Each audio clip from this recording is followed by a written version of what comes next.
바울은 세 번의 전도 여행을 떠납니다. 지금의 중동 아시아를 선교하게 됩니다. 우리 앞에 있는 사진을 한번 보시게 되면은 이스라엘은 오른쪽 아래에 있고 그 위로 보시듯이 수리아, 갈라디아, 아시아 그리고 에게해를 넘어서 마게도냐, 아가야, 그리스 이 일대를 전체적으로 돌아다니면서 전도합니다. 이 지역들을 세 번에 나눠서 전도하는데 우리 그 다음 사진을 보시면은 이렇게 나와 있습니다. 첫 번째는 파란색으로 수리아부터 시작해서 구브로 그리고 갈라디아 지방을 선교하고, 그리고 두 번째는 수리아에서 또 출발해서 마게도냐, 아가야, 그리스 그리고 배를 타고 이스라엘 예루살렘으로 돌아옵니다.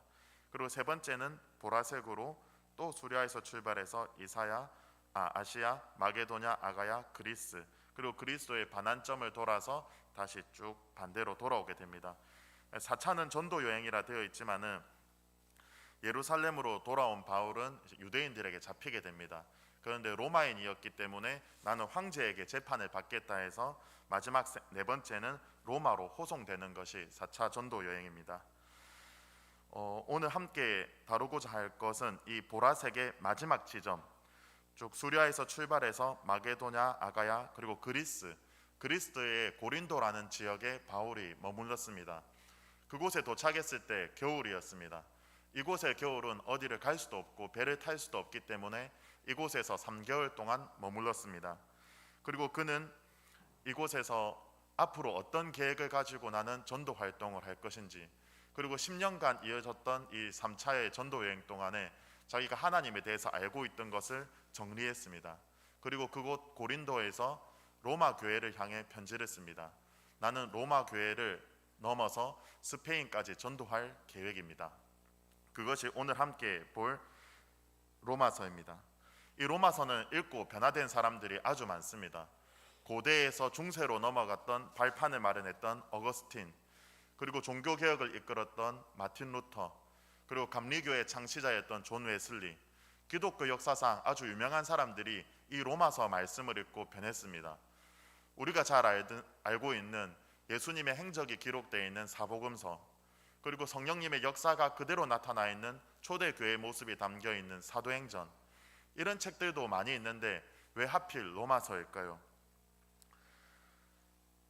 바울은 10년간의 전도여행, 그리고 자기가 배워왔던 이 율법에 대해서 이 복음의 진수가 무엇인지, 과연 복음이 어떤 것인지 아주 체계적으로 잘 요약해 놓은 것이 로마서입니다. 그래서 이 성경을 읽는 사람들은 변화될 수밖에 없었던 것입니다.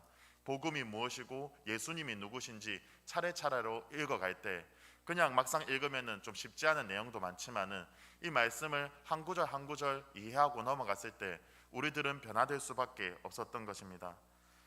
그렇기 때문에 오늘 우리는 이 로마서를 통해 우리의 신앙을 점검해 보고자 합니다. 과연 우리는 이 복음에 대해서 잘 알고 있는지, 그리고 우리가 복음을 처음 만났을 때처럼 그러한 뜨거움이 있는지, 오늘 말씀을 통해 복음에 대해 점검해보고, 그리고 식어졌던 우리가 이 복음에 대해서 다시 우리의 열정을 지필 수 있는 그런 기회가 되면 좋겠습니다. 먼저 로마서는 자기소개로 시작합니다. 혹시 성도님들은 처음 가는 자리에서 자기소개를 해본 적이 있습니까? 자기를 잘 나타내야 유리한 자리에서. 저는 주중에는 SFC 간사로서 대학생들을 만납니다. 그럼 캠퍼스에 들어가서 새로운 친구들을 만나는데 저는 저를 아주 그럴듯하게 잘 소개하는 것을 좋아합니다. 그래서 그 친구들에게 첫인상을 좋게 하기 위해서 제가 할 수 있는 최대한의 소개를 합니다. 저는 동양의 나폴리인 통영에서 왔고요. 그러면 이제 피식 웃기 시작합니다. 지금 반응처럼. 그리고 또 저는 고려신학대학원에서 이렇게 배웠습니다. 그러면은 저에 대해서 소개를 좋게 하면 좋게 할수록 그 새로운 친구들은 대학생들이지만 자기의 마음을 편안하게 생각하고 이 사람이 그래도 믿을 만한 사람이구나 이렇게 생각하게끔 합니다. 우리들도 다 그렇지 않을까요? 우리들이 좋게 나타내야 되는 자리, 내가 어떤 사람인지 소개해야 유리한 자리에서는 내가 가지고 있는 것들을 잘 소개하려고 합니다. 만약 직업이 좋으면은 직업을 말할 것이고, 그리고 내 학벌이 좋다면은 이 좋은 학벌들을 잘 소개합니다. 그래야 상대방도 나에 대해서 안심할 수 있고 믿을 수 있기 때문입니다. 그런데 바울은 다릅니다. 그는 자신을 우리들의 그런 상식과는 다르게 소개합니다. 우리 로마서 1장 1절을 다 함께 읽어보겠습니다. 시작. 예수 그리스도의 종 바울은 사도로 부르심을 받아 하나님의 복음을 위하여 택정함을 입었으니. 바울이 이 로마 교회에 편지를 보냅니다. 지금까지 자기는 한 번도 가지 못했던 교회, 이 교회에 어떻게 설명하냐에 따라서 자기는 스페인 선교에 있어서 도움을 받을 수가 있습니다. 바울은 만약에 저라면은 자기의 좋은 점들, 괜찮은 점들을 먼저 소개할 것 같습니다.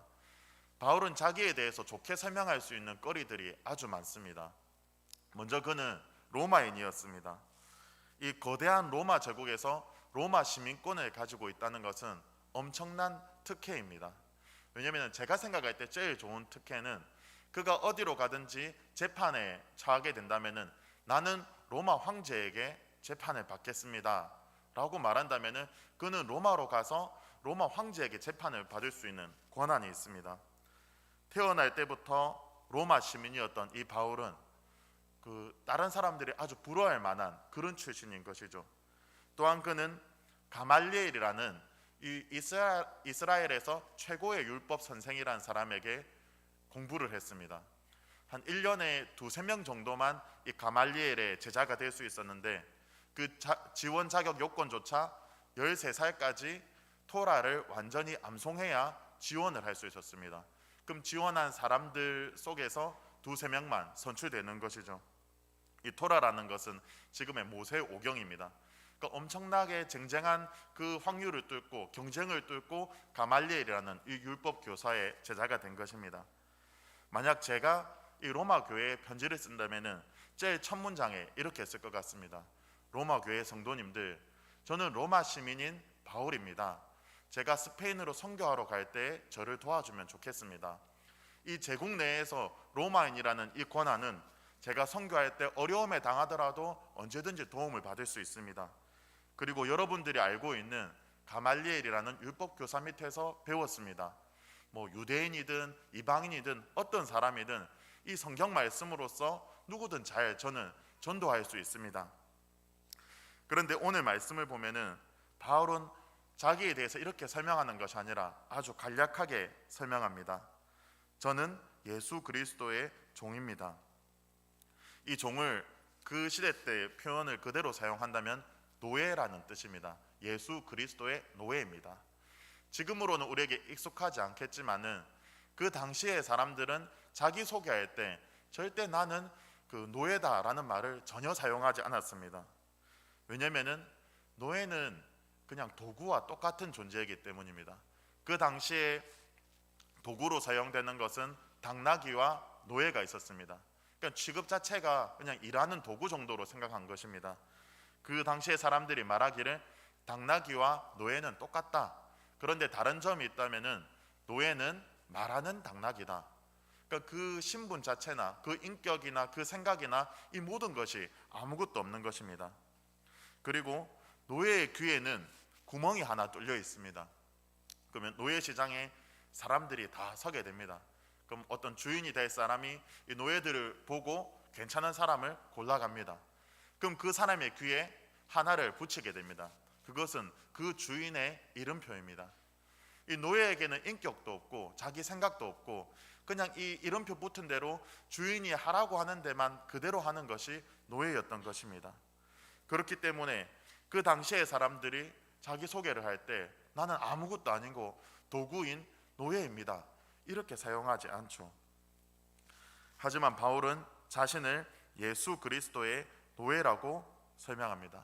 왜냐하면은 나는 로마인인 것보다 나는 가말리엘이라는 그런 율법 교사 밑에서 배운 것보다 나의 주인이 예수 그리스도인 것이 가장 중요하기 때문입니다. 성도님들, 우리는 누구의 종일까요? 나의 귀에는 어떤 것이 달려 있을까요? 우리들은 어디를 가든지 저도 그렇고 누구를 만나든지 나의 잘난 것들, 나의 좋은 것들을 자랑하고 싶어 합니다. 내 출신을 자랑하고 싶어 하고 내 학벌을 자랑하고 싶어 합니다. 그리고 우리 귀에는 우리의 삶의 목표가 달려 있습니다. 우리의 삶의 목표에 따라서 계속해서 나아가고 싶은 마음이 있는 것이죠. 하지만 성경 말씀에 보듯이 바울은 그러하지 않았습니다. 자신의 생각, 자신의 뜻 이것대로 살아가는 것이 아니라 내 귀에 달려있는 예수 그리스도대로 모든 것을 맞추고 싶었던 것입니다. 그의 많은 학벌들이나 그가 출신이든지 이 모든 것들이 예수 그리스도를 위하여서 모든 것들을 사용했던 것입니다. 두 번째로 바울은 복음은 성경에 나타나 있다고 말합니다. 우리 함께 2절을 다 함께 읽어보도록 하겠습니다. 시작. 이 복음은 하나님이 선지자들을 통하여 그의 아들에 관하여 성경에 미리 약속한 것이다. 복음은 갑자기 툭 하고 그냥 나타난 것이 아니라 성경에서 약속한 것 이렇게 말하고 있습니다. 한번 고민해 봐야 될 게 있는데 이 바울이 우리는 예수님을 어떻게 만났는지 잘 알고 있습니다. 원래는 예수님 믿는 사람을 죽이는 자리에 있던 것이 바울입니다. 그런데 다메섹으로 예수님 믿는 사람들이 다 도망쳤다는 소식을 듣고 다메섹으로 가는 길에 예수님을 만나게 됩니다. 하늘에서는 강한 빛이 내려지고 그리고 말에서 떨어지고 예수님을 만나게 되죠. 환상과 기적을 통하여서 예수님을 만난 것입니다. 그리고 고린도 후서의 기록을 보면은 바울은 셋째 하늘의 환상까지 경험했다고 말하고 있습니다. 그렇다면은 자기의 경험상 자기가 쭉 살아온 그런 경험상 이 복음은 환상 가운데 약속했다 이렇게 말할 수도 있지 않겠습니까? 하지만 바울은 그렇게 말하지 않고 성경에서 복음을 약속했다고 말합니다. 왜 이렇게 말할까요? 우리의 경험상에는 우리의 경험에서 잊혀지지 못할 그런 환상을 경험하게 되면은 예수님을 그렇게 만나게 되면은 환상 가운데 나는 만날 수 있다고 생각하지 않겠습니까? 하지만 우리들이 아무런 아주 신비한 환상을 경험하더라도 그것이 복음이 아니라면은 그것이 하나님께서 약속하신 복음이 아니라면은 아무런 의미가 없기 때문입니다. 그래서 자신은 환상 가운데 만난 예수님이 과연 이 성경 속에서 약속한 분인가를 확인하는 작업이 필요했습니다. 다메섹으로 가는 길에 눈이 멀었습니다. 그리고 다메섹에서 아나니아라는 예수님의 제자를 만나서 눈이 뜨여지게 됩니다. 그리고 그 이후의 기록에 대해서 갈라디아서 1장 17절에 기록되어 있습니다. 예루살렘으로 가지 아니하고 아라비아로 갔다가 다시 다메섹으로 돌아갔노라. 중간에 아라비아라는 우리가 잘 모르는 지역이 있습니다. 그곳은 아무것도 없는 사막 같은 곳이었습니다. 그리고 그 다음 구절 보면은 3년간 이 사막 같은 곳에서 바울이 지냈다고 되어 있습니다. 도대체 예수님을 만나고 기적적인 경험을 체험한 이 바울이 아라비아로 가서 무엇을 했을까요? 그는 자기가 알고 있던 그 구약 성경 구절들에 메시아에 대해서 예언했던 구절 하나하나씩 대입해 보면서 도대체 예수님이 어떤 분이신가? 나는 예수님을 믿는 사람을 죽이는 사람이었는데 도대체 이 예수님이 성경에서 말하는 그 복음이 맞는지 확인했던 것입니다. 보라, 처녀가 잉태하여 아들을 낳을 것이요 그의 이름을 임마누엘이라 하리라. 이사야 7장 14절. 처녀가 잉태하여서 아들을 낳는데 그 이름을 예수라 하라. 예수님이 동정녀 마리아에게서 태어나셨는데 혹시나 이 예언했던 그 사람이 예수 그리스도가 아닐까? 그가 찔림은 우리의 허물 때문이요 그가 상함은 우리의 죄악 때문이라. 그가 징계를 받음으로 우리는 평화를 누리고 그가 채찍에 맞음으로 우리는 나음을 받았도다. 이사야 53장 5절. 예수란 사람이 십자가에 달려 죽었는데 과연 진짜로 그가 죄가 있는 사람일까? 도대체 죄가 없이 죽었다면은 무엇 때문에 죽었을까? 그가 찔림은 우리의 허물 때문이요 혹시 나의 죄 때문에 그가 대신해서 죽지 않았을까? 그의 모든 뼈를 보호하시며 그 중에서 하나도 꺾이지 아니하도다. 시편 34편 20절. 십자가에 달린 사람들 다 무릎이 꺾였지만은 예수님만큼은 무릎이 꺾이지 않았는데 도대체 이분이 누구시란 말일까? 구약 성경에 있는 한 구절 한 구절씩 하나님께서 약속해 놓은 그 메시아가 누구일까? 바울은 확인한 것입니다. 그래서 그것이 누구인지 말하고 있습니다. 3절 4절에 보면 그의 아들에 관하여 말하면 육신으로는 다윗의 혈통에서 나셨고 성결의 영으로는 죽은 자들 가운데서 부활하사 능력으로 하나님의 아들로 선포되셨으니 곧 우리 주 예수 그리스도시니라. 자신에게는 그런 확증이 필요했던 것입니다. 자기가 기적고 환상 가운데서 만난 예수님이 성경에서 말하는 그 메시아가 맞는지, 그리고 그것을 확인한 바울은 바로 그분이 주 예수 그리스도시다. 우리는 어떻게 복음을 만날까요? 우리는 기적이나 환상을 통하여서 극적인 경험을 체험하고 싶어 합니다. 하지만 이 모든 것을 체험한 바울은 성경 가운데서 하나님을 만날 수 있다고 말합니다. 하나님은 우리에게 성경을 주셨고 이 성경 말씀 속에서 복음을 충분히 약속하셨습니다. 그래서 우리가 이 성경 말씀을 차례대로 읽는다면은 구약 말씀 속에서도 창세기 말씀 속에서도 어디서든 우리 주 예수 그리스도를 만날 수 있게 되는 것입니다. 그러기 위해서는 우리가 이 복음을 알기 위해서는 바울과 같은 그런 시간이 필요합니다. 3년 동안 아라비아 사막에서 성경 말씀을 읽고 정말로 이 복음이 무엇인지 알게 되었듯이 우리 스스로에게도 이 성경 말씀을 찬찬히 읽고, 그리고 역사 가운데 기독교의 중요한 인물들이 로마서 말씀을 읽고 변했던 것처럼 우리 스스로 읽고 변화되는 그런 시간이 필요한 것입니다. 그리고 마지막으로는 이 복음은 믿어 순종하게 합니다. 이 복음이란 단어는 한자에서 온 말입니다. 복된 소리라는 뜻이죠. 하지만 실제로 그 당시에 사용할 때에는 유앙겔리온이라는 아주 무게감 있는 단어가 이 복음이라는 단어입니다. 바로 황제가 황제 자리로 등극하거나 황제를 이을 후계자가 태어났을 때 유앙겔리온이라고 외치는 것입니다. 그야말로 그 시대가 바뀔 수 있는, 그 시대의 통치자와 그 시대의 왕이 태어났을 때 유앙겔리온이라고 말합니다. 그러면 우리에게 이 예수님이 복음이다 라고 했을 때 복음을 믿고 산다는 것은 예수 그리스도께서 이 모든 세상을 통치하는 왕이시구나, 이 모든 세상의 왕이 되시구나를 인정하는 것입니다. 그런데 한번 생각해 보면은 실제 우리 삶에서 예수님을 왕처럼 모시고 살아가는가 고민해 볼 일입니다. 우리가 5절 말씀을 한번 같이 읽어 보겠습니다. 시작. 그로 말미암아 우리가 은혜와 사도의 직분을 받아 그의 이름을 위하여 모든 이방인 중에서 믿어 순종하게 하나니. 이 바울은 이방인들에게 복음을 전했습니다. 그들에게 복음은 무엇일까요? 그 나라를, 그 제국을 다스리는 로마의 황제가 그 사람들에게 복음입니다. 그 사람들이 행복하게 해주는 것, 돈이나 명예나 이런 것들이 그들에게 복음입니다. 하지만 바울이 그들에게 가서 전했던 것은 예수 그리스도를 믿어 순종하게 하는 것. 이 세상의 왕이나 황제가 이 세상을 다스리는 사람이 아니라 오직 예수 그리스도가 복음이고 예수 그리스도가 왕이고 그분을 믿고 그분의 말씀에 순종하게 하는 것이 바로 바울이 전했던 복음인 것입니다. 이같이 비슷한 상황이 마태복음 16장에 나옵니다. 우리 그림을 한번 보시면은 예수님의 제자들이 예수님과 함께 빌립보 가이사랴라는 동네에 이르렀습니다. 빌립보라는 이름은 그 당시 이스라엘을 다스리고 있는 헤롯 빌립의 이름을 땄습니다. 가이사랴는 무엇이냐면은 우리가 잘 알듯이 로마 황제를 카이사르라고 부릅니다. 빌립보라는 사람이 이스라엘 안에 한 도시를 만들었는데 카이사르 황제를 위하여서 만든 도시입니다.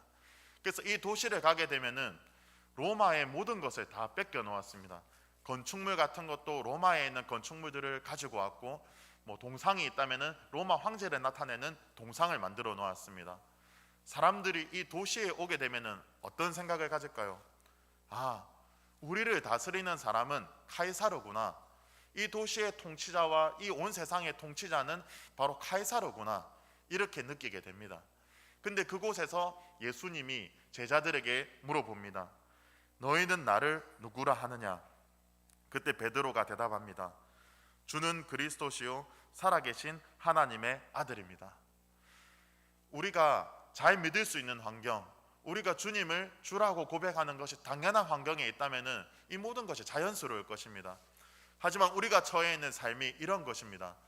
빌립보 가이사랴, 이 세상의 주인과 이 세상의 왕은 예수님이 아닌 것처럼 보이는 이럴 때에 우리에게 믿음이 요구됩니다.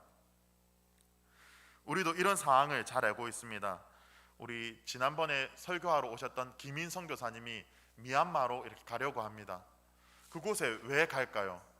왜냐하면 하나님을 모르는 사람들이 너무나 많은 곳에서 그 사람들에게 예수 그리스도가 복음이다, 그 다른 것이 복음이 아니라 예수 그리스도께서 복음이고 이 세상의 왕이 된다는 것을 알려주기 위해서 간 것입니다. 그리고 또한 요르단에 있는 우리 선교사님, 왜 그곳으로 갈까요? 그곳에서도 복음을 모르는 사람들이 있기 때문에 예수 그리스도가 온 세상의 왕이라는 것을 보여주기 위해서입니다. 또한 우리는 멀리 갈 것이 없습니다. 우리도 똑같습니다. 우리가 왜 직장에 갈까요? 우리가 대학생들은 대학교에 가고 주중에는 우리들의 생활을 하게 됩니다. 도대체 우리들이 왜 그곳에 갈까요? 그것은 바울과 똑같이 하나님을 왕이라 섬기지 않는 사람들, 예수 그리스도가 주라고 섬길 수 없는 그런 사람들에게 믿어 순종하게 하기 위해서 가는 곳입니다. 이 일들은 쉽지 않습니다. 하지만 우리가 가장 믿어야 할 점은 로마서 1장 16절에 내가 복음을 부끄러워하지 아니하노니 이 복음은 모든 믿는 자에게 구원을 주시는 하나님의 능력이 됨이라. 먼저는 유대인에게요 그리고 헬라인에게로다. 2000년 전 적혀있는 이 성경 말씀이 지금도 역시 동일합니다. 우리가 복음을 부끄러워하지 않는 것, 어디를 가든 내가 자신이 없어하고 예수님 믿는 것이 떳떳하지 않은 이 시대 가운데 살아갈 때 우리가 직장에 가는 것, 이 모든 것에 대한 이유가 바로 이것이 되어야 됩니다. 왜냐하면 우리가 생각하는 것보다 이 복음의 영향력과 복음의 파워라는 것은 엄청나기 때문입니다. 모든 믿는 자에게 구원을 주시는 이 모든 세상에 주라고 고백할 수밖에 없는 그것이 바로 복음이기 때문입니다. 오늘 말씀을 정리하겠습니다. 첫 번째, 바울은 자기소개를 예수 그리스도의 종이라고 했습니다. 우리는 우리 귀에 과연 무엇이 달려있는지, 우리 삶의 주인이 무엇인지, 내가 무엇을 향해 나아가고 있는지 한번 생각해 봐야 할 것입니다. 나의 생각, 나의 뜻을 위해 살아가는 것이 아니라 그 많은 학벌과 지식이 있었던 그 바울도 예수 그리스도 앞에 무릎을 꿇고 나는 나의 생각과 뜻을 위해 살아가는 것이 아니라 오직 예수 그리스도를 위해서 살아갑니다라고 고백했습니다. 그리고 두 번째, 복음은 성경에서 약속했습니다. 복음은 이 성경을 통해서 알 수 있습니다. 하나님께서 우리를 구원하시기 위해서 어떤 일을 하셨는지 구속의 역사가 창세기부터 쭉 끝까지 요한계시록까지 이어져 있습니다. 우리는 이 복음의 말씀을 읽고 또 읽음을 통하여서 하나님을 만날 수 있는 것입니다. 그리고 마지막으로 복음은 믿어 순종케 하는 것입니다. 우리들의 지금 현실이 쉽지가 않습니다. 예수님을 주라고 고백하기 어렵고 이 온 세상의 왕이라고 생각하기는 어려운 그런 시대에 살고 있습니다. 하지만 우리는 이 복음을 믿고 순종하고 또한 다른 사람들을 믿게 하고 순종하는 것에 우리의 삶이 있습니다. 마지막으로 로마서 1장 6절에서 7절 말씀을 들려드리겠습니다. 너희도 그들 중에서 예수 그리스도의 것으로 부르심을 받은 자니라. 로마에서 하나님의 사랑하심을 받고 성도로 부르심을 받은 모든 자에게 하나님 우리 아버지와 주 예수 그리스도로부터 은혜와 평강이 있기를 원하노라. 우리는 주 예수 그리스도의 것으로 벌써 부름을 받았습니다. 우리는 하나님의 사랑을 받았고 성도로 부르심을 받았습니다. 우리들의 삶의 자리가 바로 이곳인 것입니다. 우리에게 하나님 우리 아버지의 또한 주 예수 그리스도로부터 은혜와 평강이 있기를 간절히 바랍니다. 우리 함께 기도하겠습니다. 하나님 아버지 감사합니다. 우리에게 복음을 약속하셨고 또한 복음을 만나게 해주셨습니다. 세상 가운데서 그리스도를 고백할 수 있도록 하여 주시고 그리스도의 종으로서 살아갈 수 있도록 하여 주옵소서. 이 자리가 힘들고 어려운 것이 아니라 주님의 종으로 살아가는 것이 성령님과 동행함으로 기쁘고 즐거운 시간이 될 수 있도록 하옵소서. 예수님의 이름으로 기도드립니다. 아멘.